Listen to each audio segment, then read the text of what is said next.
Hello everyone, welcome to the KZGN News.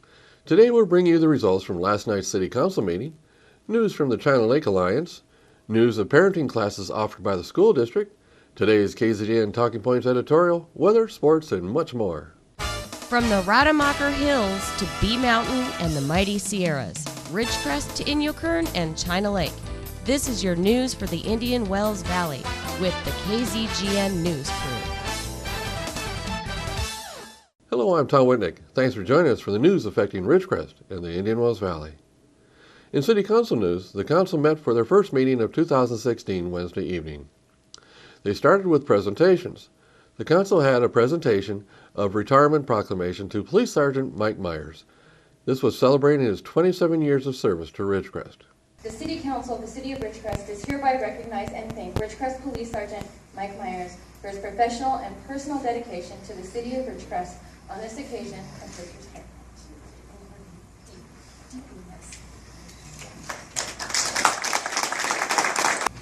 I've worked with Mike for 27 years.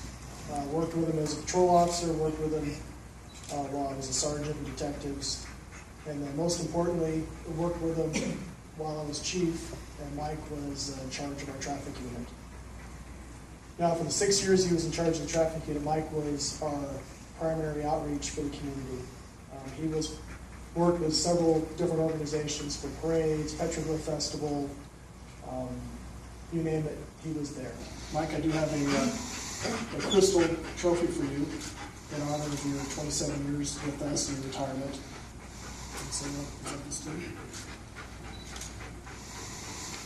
And if you wish to say a few words, you have a moment.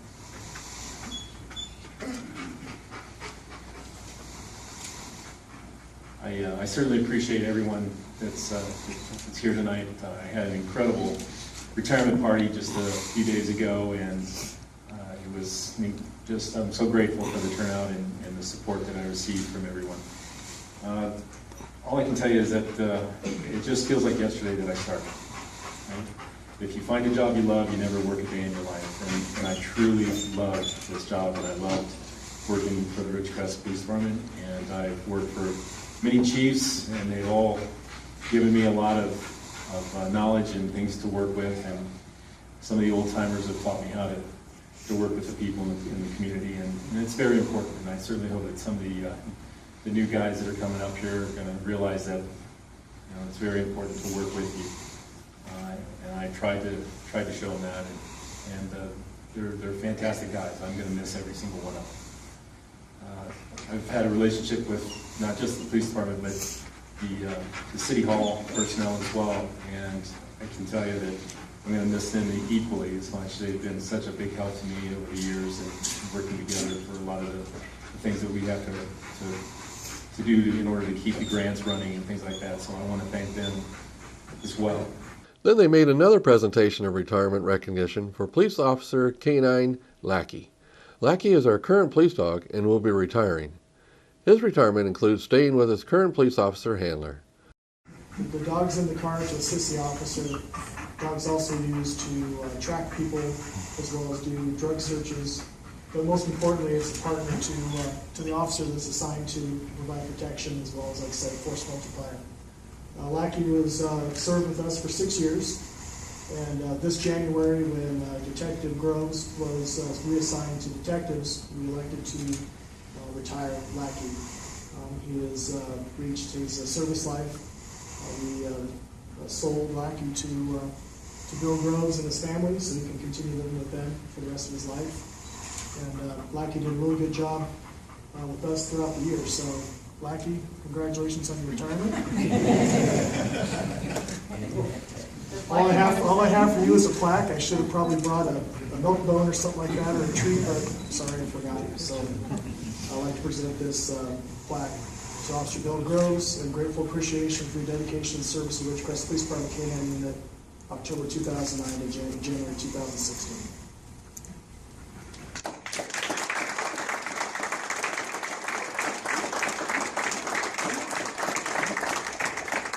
This is our standing ovation for Lackey, too. So, thank you, sir. Lackey does. Yeah. a speech, but I told him it was inappropriate, so he's not going to do it today. But while I'm here, I just want to say thank you to the chief and thank you to the city for allowing me this opportunity. Also, thank you to my family for putting up with me and without me. Thank you. The police department is currently interviewing for a new canine officer that will join up with a new police dog for the city's newest canine unit. Next, the council got a presentation by the Parks and Recreation Department on the new concession stand at the Kerr-McGee Youth Sports Complex. The next segment of the meeting was the consent calendar. First, the council approved the professional service agreement with the firm of Wildan Engineering to provide an update to the pavement management study. Next, the council adopted a resolution setting the public hearing for unmet transit needs findings. Next, the council adopted a resolution of the City of Ridgecrest Successor Redevelopment Agency approving the recognized obligation payment schedule for 2016 and 17. Then next on the agenda, they had discussion and other action items. First, the council received a presentation and held a discussion of the monthly financial report for the city. Next, with the resignation of Andy Anderson from the Measure L Committee, the council made another appointment to the Measure L Citizens Advisory Committee. Former Councilman and Mayor Steve Morgan was appointed to the position. Next, the council discussed probably the most important item on the agenda. They were considering the proposed draft Joint Powers Authority Agreement for the Indian Wells Valley Groundwater Sustainability Agency. This is the formal agreement between the city and the other members of the new agency. This is an important item. There was a lengthy report from City Attorney Wayne Lemieux. The main point of the discussion was whether the new GSA should accept private water companies onto the new board as voting members. Wayne reported the county is likely not going to approve such a membership, and he wanted the council to offer their position on the idea. Wayne cited that there was a potential in the law that if the new agency let a private company join as a voting member, then the agency would lose some of its police powers. This emphasis was noticed by the public that the agenda item wasn't properly listed on the agenda. So after some public comment, and one attorney from one of the private water companies pitched to allow them voting membership, the council decided to table this until next meeting. Some public comment supported their membership. However, 4 of the 5 council members offered their opinion as to they probably would not support a voting membership on the agency. Instead, they would be welcome to join on a newly formed advisory group of the agency. The main point of the council opposition was that a private member was not an elected official. An elected official could be removed from the agency by the people. A private member could not be removed. Another point brought up was that the precedent of letting in a private company on the agency. What if more private companies asked to be seated as voting members? They potentially could gain enough seats to overrule the elected members of the agency. And then there would be likely a conflict of interest problem. If the board was deciding to make a decision that would affect the company's profits, they would likely not want to approve such a policy. Anyway, this item will come back next meeting. And finally, the council approved a letter of support for alternative number 3 that was outlined in the West Mojave Route Network Project Plan document. This item is important as the federal government and environmentalists have been trying to close off more and more of BLM land to motorized access for years. A few years ago, a court suit ordered the government to reassess their decisions. Desert access has an important economic impact to many cities in the region. The proposed alternative is a compromise position. It would rescind some of the previous closures and actually close off the more environmentally endangered areas.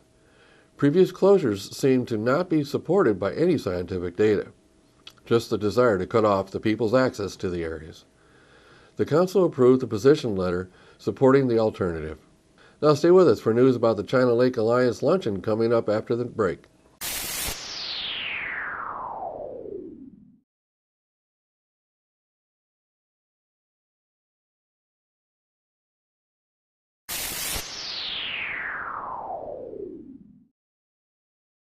Thanks for staying with us. From KZGN Field Reporter, we get this story from the China Lake Alliance. The Alliance will host a special luncheon 11:30 a.m. Monday, January 25th at the Spring Hill Suites Conference Center. The speaker will be former California Governor Pete Wilson. Governor Wilson has a distinguished record of public service as mayor of San Diego, United States Senator, governor of California, and more recently as co-chairman of the Southwest Defense Alliance. He will be in Ridgecrest representing the Southwest Defense Alliance, with which the China Lake Alliance has long been associated. Cost of luncheon is $25 per person. China Lake Alliance members will receive complimentary admission based on their membership level.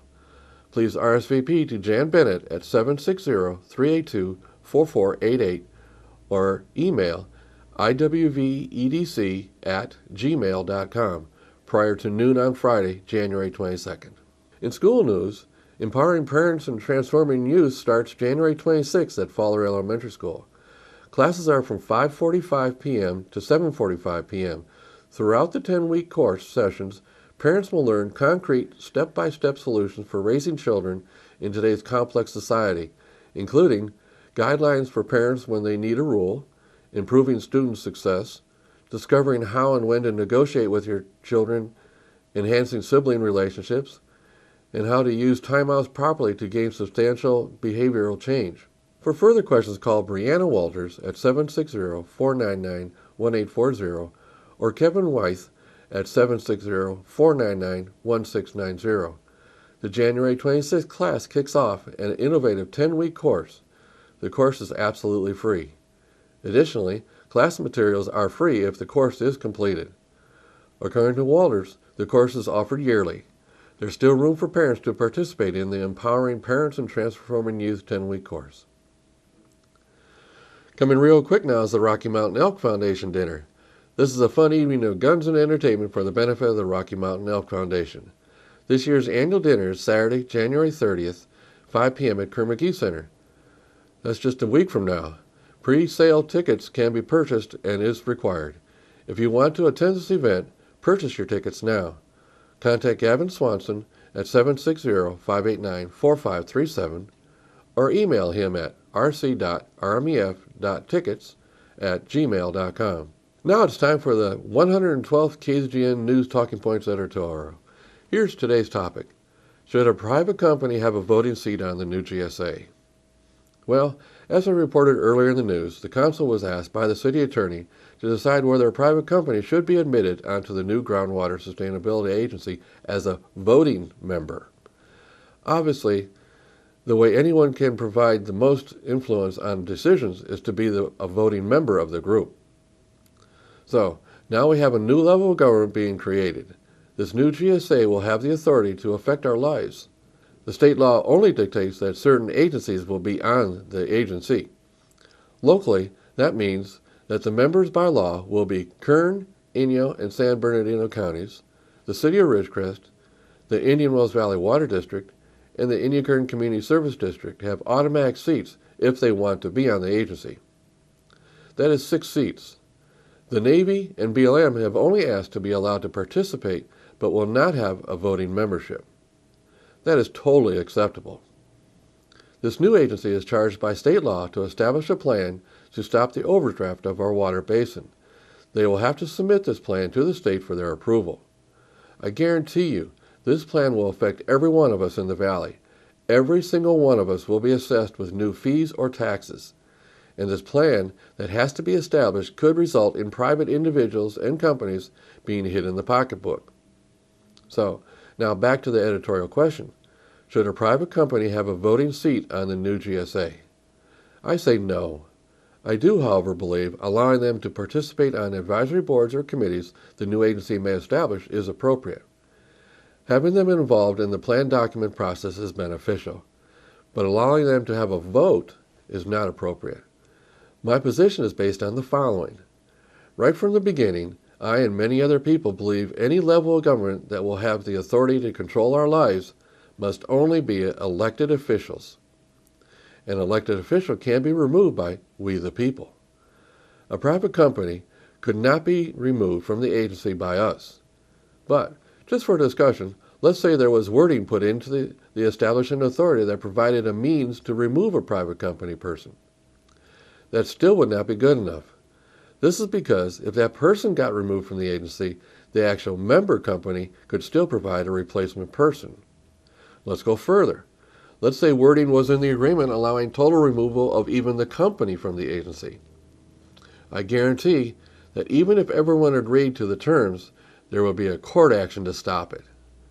And the case would be based on precedent and state law. Now my next reason. This agency will be making decisions to tax us or charge us fees. They will be deciding to monitor water flows on virtually every well in the valley. Some private well owners seem to think that won't happen, but I guarantee you it will eventually come to that. The agency will eventually have to provide the state actual water flow numbers that we are pulling from the water basin. So, now if we have a private well company on the agency board, what are the odds that company may try and influence the agency to not support that effort? Some say letting just a couple water companies on the board won't have enough weight to control the other members with elected officials.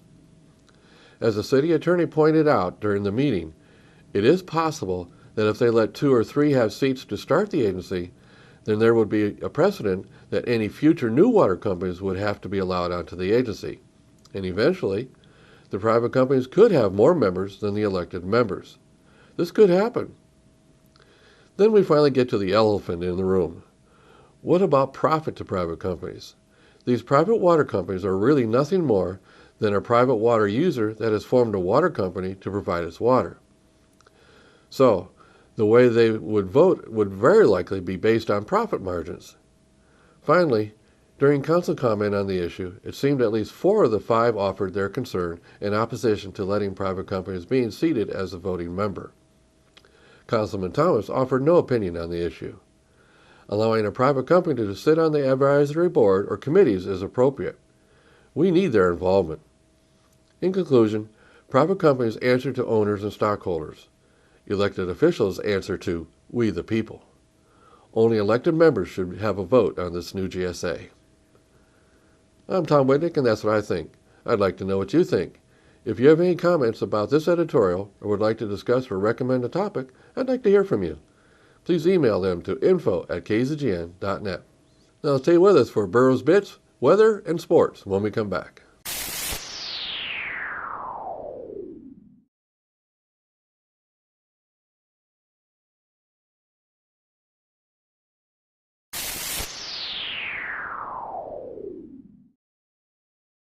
Thanks for staying with us.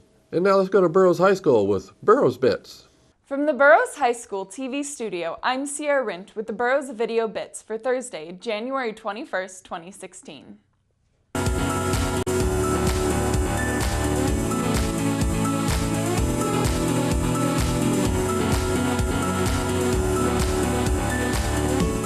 Let's take a look at how the athletes of the school are doing from the burrowsathletics.org website.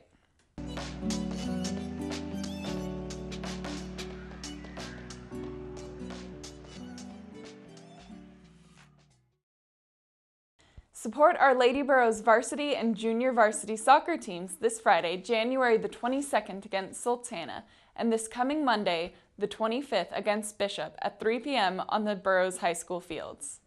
This upcoming Friday, the Lady Burroughs basketball teams will be playing Sultana at 6 o'clock in the Burroughs gym.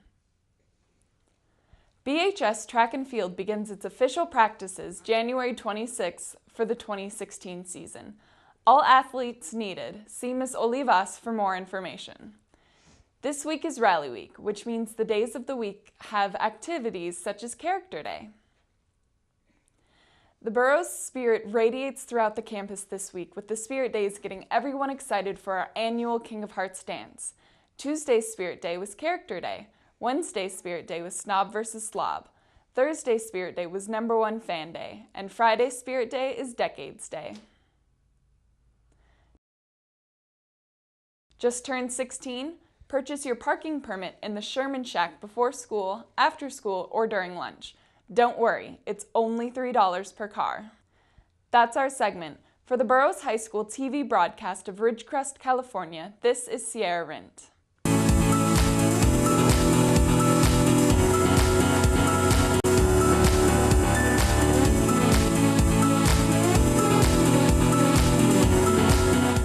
Now here's Lane with the weather. Thank you, Tom. From the National Weather Service, a potentially crippling winter storm is anticipated for portions of the mid-Atlantic Friday into early Saturday. Snowfall may approach 2 feet for some locations, including the Baltimore and Washington, D.C. metro areas. Farther north, there is uncertainty in snowfall for the New York City to Boston corridor. Farther south, significant ice is likely for portions of Kentucky and North Carolina. Temperatures across the nation. Carolinas at 40, Georgia at 46, Arkansas at 34, northern Texas at 49, New Mexico at 40, and Los Angeles at 64.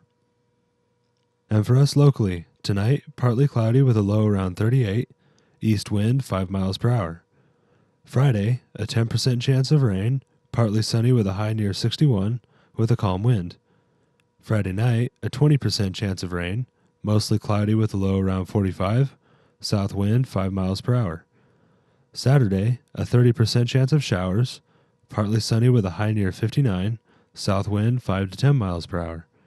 Saturday night, a 20% chance of showers, partly cloudy with a low around 37, west wind 15 miles per hour with gusts as high as 25. And Sunday, sunny with a high near 57, west wind 10 miles per hour with gusts as high as 15. And that is your forecast for the IWV. Now back to Tom. Thanks, Lane. And now Tom Heck with sports. And a very pleasant Thursday early evening to everyone. Let's start with a local sports note. Varsity girls basketball from Burroughs High School, a victory last night. They defeated Serrano over in Phelan. And the JV girls also a victory last night on the road. Right now, the Burroughs girls are in second place in the Mojave River League. Only one loss, and that was to Oak Hills. On Friday night, they will be home against Sultana. Let's take a look at the NBA a little bit, the standings. Over in the East, Toronto 26-15, Boston 22-20, Celtics over 500. That may not seem like much, being a great franchise here, but the last couple of years they've been down. In the Central, Cleveland 28-11, despite just a total blowout against Golden State the other night. They were beaten by 32 points in Cleveland. Worst loss for Cleveland in the last 5 years at home. And the Chicago Bulls, 24-16. In the Southeast, the Atlanta Hawks under Mike Budenholzer, the NBA Coach of the Year last year, 25-17. Miami, 23-19. And Orlando, 20-20. That's improvement. Orlando hasn't been 500 for the last 4 years at about the halfway mark, and we're just about there with the All-Star game in the wings here. Out west, Oklahoma City, 31-12. Utah, 18-23. Utah in second place in that rather weak division. Out in the Pacific Division, Golden State 38-4 under interim coach Luke Walton. And then also the Clippers 27-14. Clippers have played well lately. They have won 12 of 13 games. And the Lakers 9-34. They're on a 3-game losing streak. Over in the Southwest, San Antonio, great start, 36-6. Memphis and Dallas 24-19. And Houston 22-21. All right. Who's got the most money of any NBA franchise? Well, according to Forbes magazine, the top value goes to the New York Knicks. They're worth $3 billion. That's more than that last lottery was. And the Lakers, $2.7 billion, are now in second place. The Bulls, the Celtics, and the LA Clippers round out the top 5. That's amazing. You have the two teams in the same market in the top 5, but that's how popular basketball is in LA. All right, what about the most sold jersey of the NBA? Who do you think? LeBron? Nah. Maybe Magic Johnson at one time maybe had the most sold? Nah. How about Kobe Bryant? No, again, it is Stephon Curry of Golden State. He has the most sold jerseys just about now of all time. Okay, Roger Federer wins the third round today at the Australian Open. And in college basketball, AP poll, Oklahoma #1 at 15-2. North Carolina, Kansas, Villanova, Xavier round out the top 5, followed by West Virginia, Maryland, and SMU. SMU a win the other night against Houston. Now SMU under Larry Brown, 78 years old, is 18-0, the only undefeated major Division I team. But the bad thing is for the Mustangs, they are not allowed in the postseason tournament because of a recruiting violation, multiple violations, and they are banned for 2 years. Kind of a shame for the Mustangs. All right, UCLA and USC up at the Oregon schools tonight and Saturday. UCLA and Oregon State and USC and Oregon, and the two switch opponents on Saturday. That's your sports for this Thursday. I'm Tom Heck for KZGN. So that's the news for today. Also, KZGN-TV know you have a choice in what you watch for your news. We all thank you for choosing KZGN-TV, Ridgecrest's only locally owned community TV station. Stay tuned for Ridgecrest Talk coming up next.